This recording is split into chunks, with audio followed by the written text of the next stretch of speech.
For years, you have probably heard that eating less is the surest way to live longer. Somewhere between the mouse studies and the wellness blogs, cutting calories became a kind of anti-aging promise. But here is the truth that does not get enough attention. The science on calorie restriction and human lifespan is far more nuanced than the headlines suggest. And the way many people are doing it may not be giving them the extra years they think they are buying. Welcome to Longevity Lab. I am Claire. And I am Robert. Claire, this one already feels a little personal because I have absolutely skipped dinner more than once thinking I was adding healthy years to my life. Are you saying I was not actually doing myself the favor I thought I was? Let me put it this way. If the goal is simply to eat less food, the evidence does not back up the strongest version of that claim.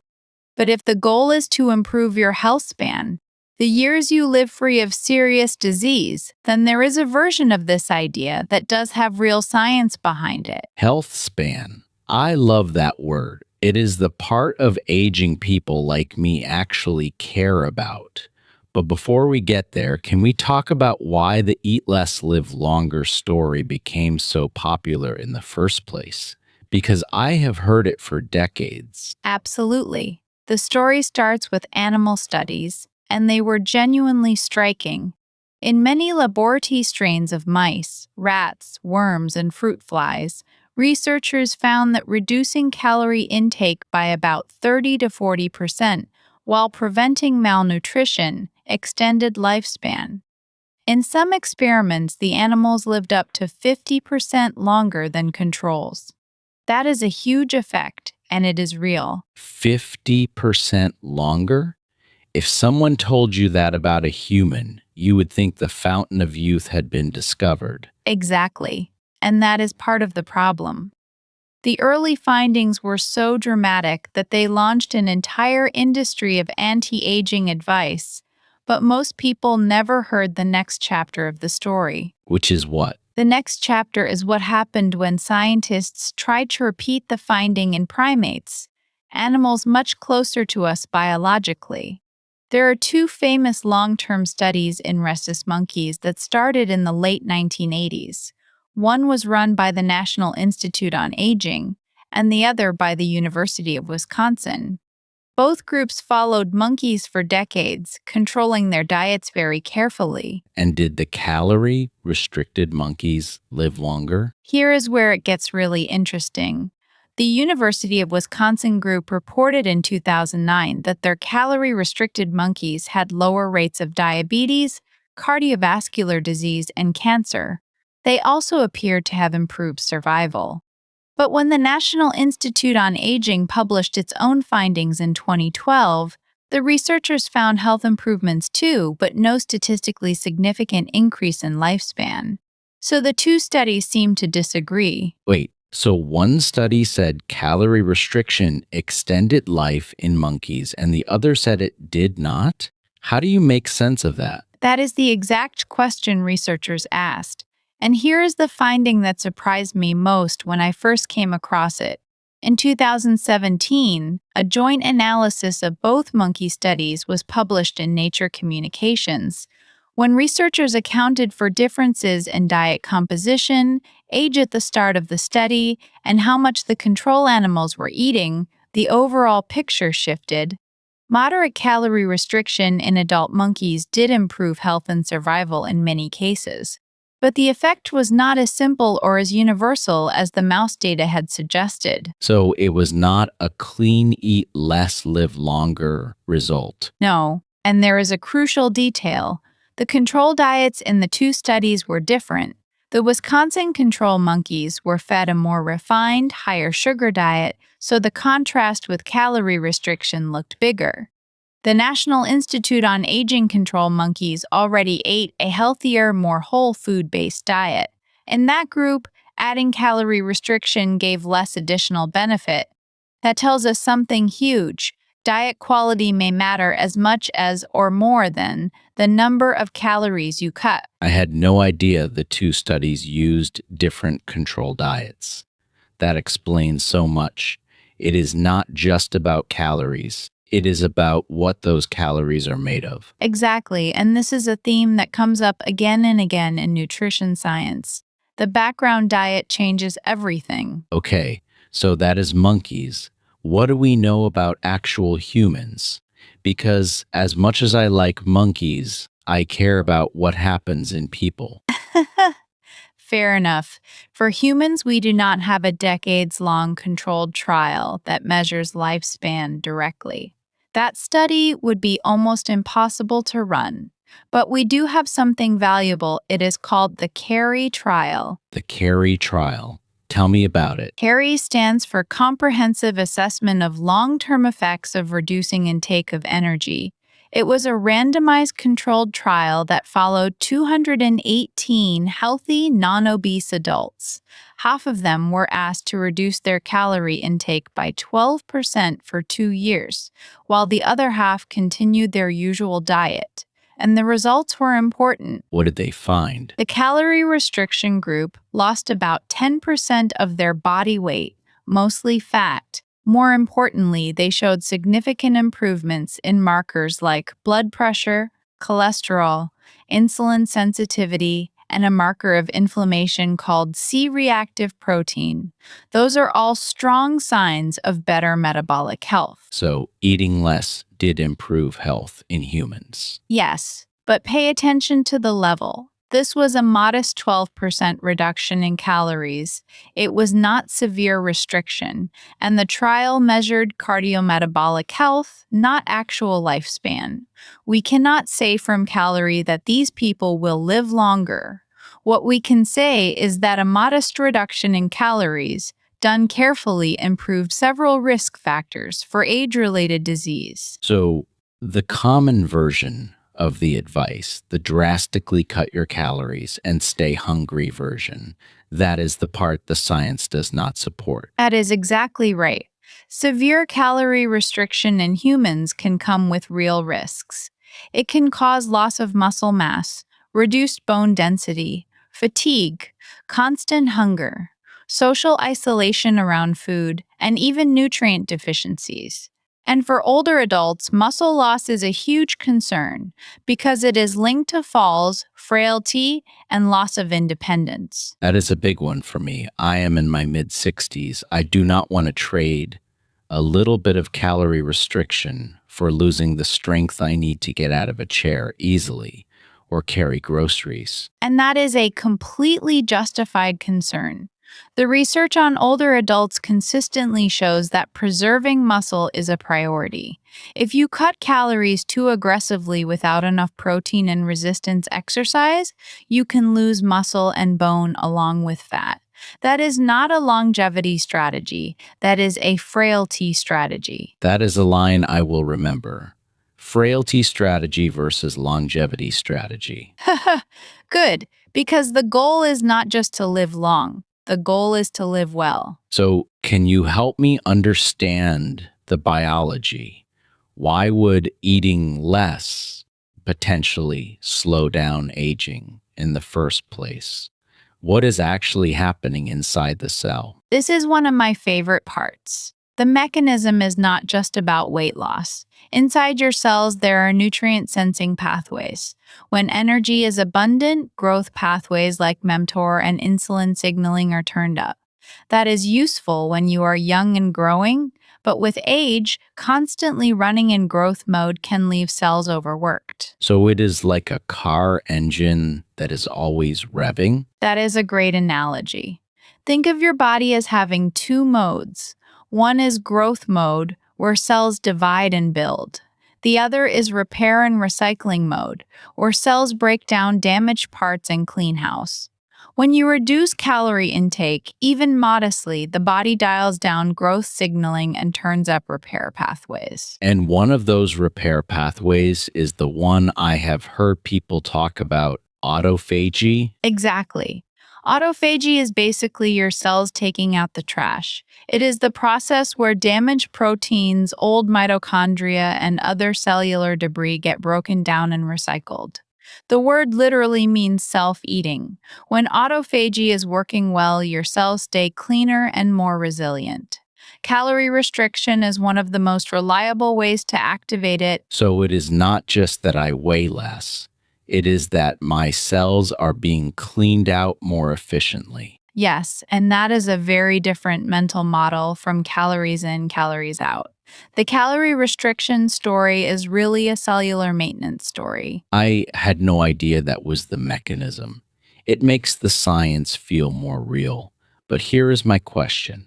If autophagy and all these repair pathways are so important, can I get the benefits without actually cutting my food dramatically? Or do I need to be hungry all the time? This is where the practical picture comes together. There is no evidence that you need to be hungry all the time. The strongest human data supports a modest energy reduction, around 10 to 15%, combined with a high quality whole food diet. You can often achieve much of that by removing ultra processed foods, added sugar, and liquid calories, not by skipping meals or white knuckling through hunger. So the quality of the calories matters more than just the number? It really does. And here is why. Ultra processed foods are calorie dense and nutrient poor. They tend to be easy to overeat, they spike your blood sugar, and they do not fill you up for long. Whole foods like beans, lentils, leafy greens, berries, nuts, seeds, fatty fish, and olive oil are nutrient dense and naturally satiating. When you shift your diet in that direction, you often reduce your calorie intake without feeling deprived. So you are saying I should not count every calorie. I should change what is on my plate. Exactly. That is the actionable shift. Calorie counting can work for some people in the short term, but for long term health and longevity, the evidence points toward improving food quality. When you eat more whole foods, you naturally reduce the energy density of your diet while increasing fiber, polyphenols, healthy fats, and micronutrients. That combination is what the longevity data keeps pointing toward. What about intermittent fasting? I read that it gives you some of the same benefits without counting calories. Is that true? Time restricted eating and intermittent fasting can be useful tools. They often help people reduce their total daily calorie intake without meticulous tracking. Some studies show improvements in insulin sensitivity, blood pressure, and weight, but the human evidence for lifespan extension is still very limited. And here is the catch. If someone fasts for 16 hours and then eats highly processed food in the eating window, they are missing the real message. So fasting is not a free pass to eat junk food. Exactly. The quality of the food you eat during your eating window still matters enormously. Fasting can be a useful structure, but it is not a substitute for a nutrient dense diet. That is a myth a lot of people fall for, myself included. I have done 16-hour fasts and then broken them with a big sandwich on white bread. I thought I was getting the best of both worlds. Haha, you are definitely not alone, and that is why we need to look beyond the fasting label and ask what is actually on the plate. Okay, so what about all those supplements that claim to mimic calorie restriction? Resveratrol, Fisetin, spermidine, things like that. Are they the shortcut? This is another area where the wellness industry has gotten far ahead of the evidence. In the lab, some of these compounds can activate similar pathways like sirtuins or autophagy, but in humans, the evidence that they extend lifespan or meaningfully slow aging is not there. There is no pill that has been proven to reproduce the health span benefits of a good diet. So the supplement aisle is not where the magic is. Right. The magic, if we want to call it that, is much more boring. It is beans and greens and movement and sleep. But it is real and it is supported by the strongest evidence we have. I love that. Boring but real. That might be the title of a future episode. Noted. But let me add one more layer because I do not want people to think this is a green light to eat whatever they want in unlimited amounts. Portions still matter, especially in a food environment that pushes large calorie-dense portions. So how do we square that? Quality first, but also not overeating. A good place to start is something called the 80% rule. In Okinawa, one of the world's blue zones, there is a tradition called harahachibu. It means eat until you're 80% full.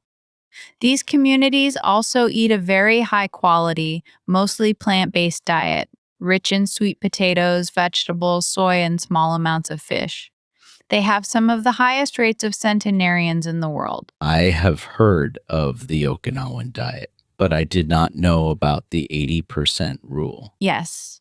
And it is important to remember that the Okinawan data is observational, so we cannot prove cause and effect. But what is striking is that their traditional pattern combines mild calorie restriction with very high nutrient quality. That is very different from the modern Western pattern of heavy calorie restriction plus poor food quality. So the blue zone pattern is not about starving. It is about eating really well until you are almost full, then stopping. Exactly, and you can do that today. You do not need to move to Japan. You can start by serving yourself a slightly smaller portion, eating slowly, and checking in halfway through the meal. That sounds doable, much more doable than counting every calorie or skipping dinner. And that is the point. Longevity should not feel like punishment. It should feel like a series of small, sustainable decisions. Now, let me ask you a practical question. I'm in my mid 60s. I want to preserve muscle. If I try the 80% rule, do I need to worry about protein? This is exactly the right question. For older adults, protein is critical. The general recommendation from expert groups is around 1.0 to 1.2 grams of protein per kilogram of body weight per day, and sometimes higher if you are recovering from illness or injury. If you are reducing overall calories, you need to keep protein intake up and pair it with resistance exercise. So, not just walking, I need to lift things. Yes. Walking is wonderful for cardiovascular health and mood, but it does not build much muscle. The research suggests at least 2 resistance training sessions per week using weight bands or body weight movements like squats and push ups. That helps preserve the muscle you need for healthy aging. I have to be honest, I was not doing any strength training. This conversation has made me realize I need to change that. And if you have any underlying conditions or you are not sure where to start, that is definitely a conversation to have with your doctor or a physical therapist before making big changes. Especially with calorie reduction, you want to protect your muscle and bone. Understood. So the doctor conversation is not just a legal disclaimer. It is actually part of doing this safely. Exactly, and that is how we think about everything on this show. Health knowledge should empower you, not frighten you. If you have diabetes, heart disease, kidney issues, or a history of disordered eating, please talk with a healthcare provider before trying calorie restriction or fasting. That makes sense. Now, can we circle back to the research one more time? I want to make sure I have the big picture. What do we actually know about calorie restriction and lifespan in humans? We know that severe calorie restriction extends lifespan in many animal models. We know that in rhesus monkeys, the picture is more complicated and diet quality is a major factor. We know that in humans, a randomized controlled trial showed that a modest 12% calorie reduction improved several risk factors for disease. But we do not have human proof that calorie restriction on its own makes people live longer. So the honest headline is not eat less, live longer. It is eat better and do not overeat, and you may live healthier. That is exactly right. And may live healthier is not a weak statement. It means you are actively reducing your risk of the diseases that steal quality years from people. I love that framing. It makes me feel like I have more control, not less. Good, because health should feel like agency, not anxiety. And the research really is on your side. So, what is the one thing I should do this week if I want to apply this episode? If you only do one thing, start by auditing your plate, not your calorie count. Look at your next 3 meals and ask, what is the most ultra-processed item on this plate? Then swap it for a whole food alternative. If it is a sweetened yogurt, choose plain yogurt with berries. If it is a refined cereal, choose oats with nuts. If it is a sugary drink, replace it with water or unsweetened tea. That is concrete, and it does not require a food scale or an app. Exactly. And if you want to go a step further, try the 80% rule at dinner. Eat slowly, stop when you are almost full, and see how you feel an hour later. Many people are surprised that they do not actually need the extra bites. I am going to try the 80% rule this week, and I am going to add a resistance band session on Saturday because the protein conversation really got me. I love that. This is how longevity actually works. Not through a single dramatic deprivation, but through small, repeatable choices that your future body will thank you for. Can you say more about mTOR? It sounds like a switch. Yes. mTOR is a protein complex that acts as a master regulator of cell growth.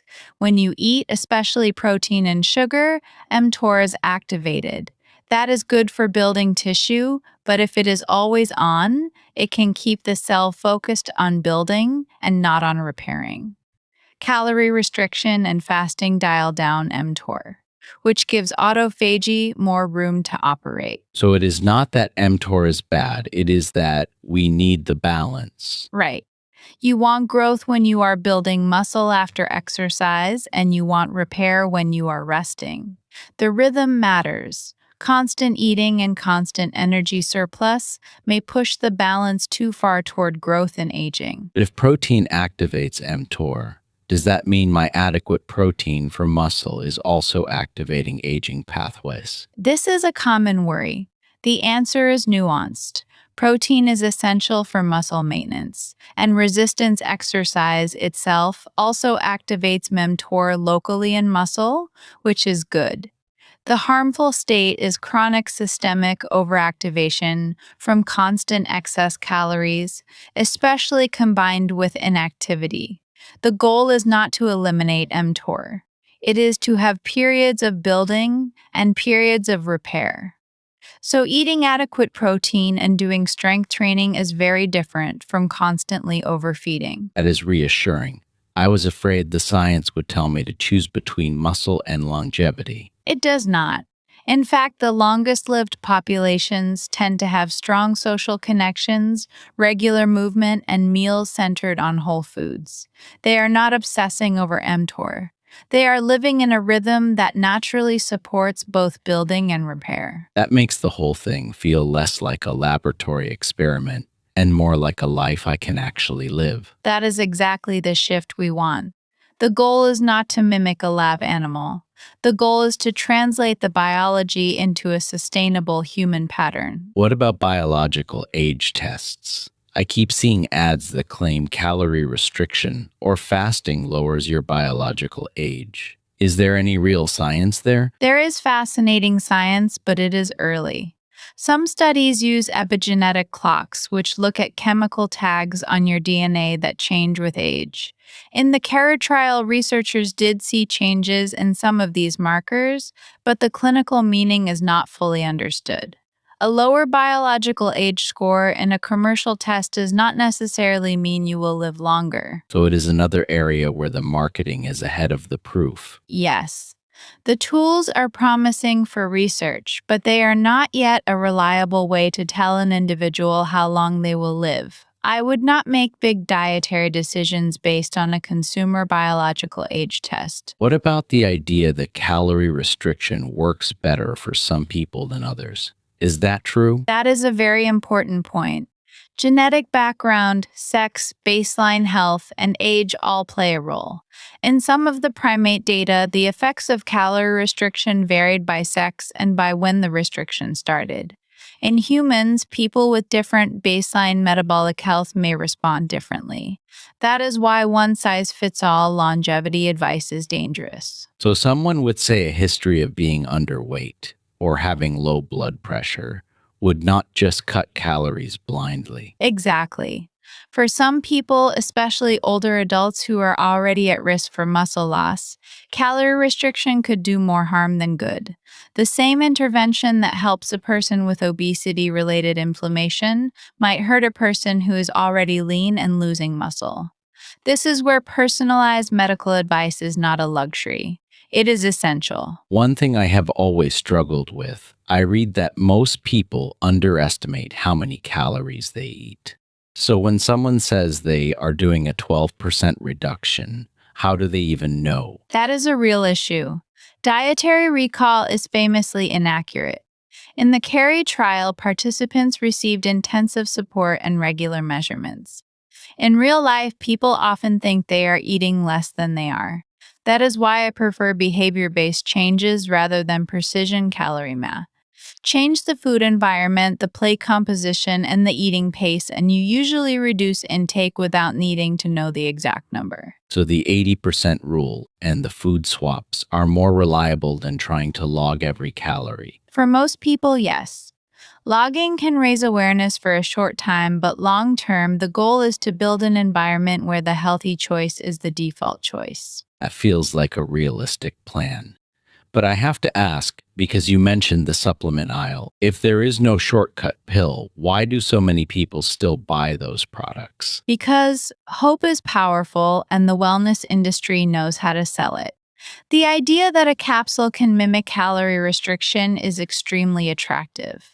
But the strongest evidence we have keeps pointing back to the same unglamorous basics: whole foods, movement, sleep, connection, and not eating in constant excess. So the real anti-aging pill is your grocery list? I could not have said it better myself. And your grocery list is far cheaper than the supplement stack. That is a powerful way to think about it. I would rather spend my money on good fish and vegetables than on a jar of expired promises. Agreed. And the beautiful thing is, the foods that support healthy aging also support everyday energy, mood, and strength. You do not have to wait decades to feel the benefit. That is what I need to hear. I want the benefit now, not just when I am 90. And I want to be able to enjoy my meals, not fear them. Exactly. This is about a better relationship with food, not a more anxious one. Research should inform your choices, not dominate your life. So if I had to summarize today, I would say stop trying to eat as little as possible. Start trying to eat as well as possible. That is a brilliant summary, and it is exactly what the science supports. I am going to hold on to that. Thank you for laying out the full story. I feel like I finally understand why I was confused for so long. You are welcome. Confusion is not a personal failure. It is usually the result of having heard the headline without the mechanisms and the follow-up studies. That is exactly it. We got the mouse headline, but not the monkey follow-up, and definitely not the human nuance. And the human nuance is where the real value lives. That is why we are here. If this episode gave you a useful tool, subscribe to Longevity Lab. We release a new episode every day, and we always try to give you the real science without the hype. And without the fear. I think that is what I appreciate most. It feels like we are finally learning how to age well. That is the goal. Today's rule: do not starve yourself. Feed your cells better food. Keep your portions modest and protect your muscle. Those are the choices the research actually supports. That is a rule I can live with, literally. Perfect note to end on. Thank you for listening to Longevity Lab.